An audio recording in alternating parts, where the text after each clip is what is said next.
أعوذ بالله من الشيطان الرجيم.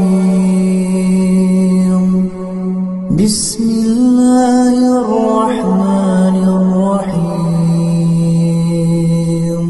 ولو أن قرآنا سيرت به الجبال أو قطعت به الأرض أو كلم به الموتى بل لله الأمر جميعا أفلم ييأس الذين آمنوا أن لو يشاء الله لهدى الناس جميعا ولا يزال الذين كفروا تصيبهم بما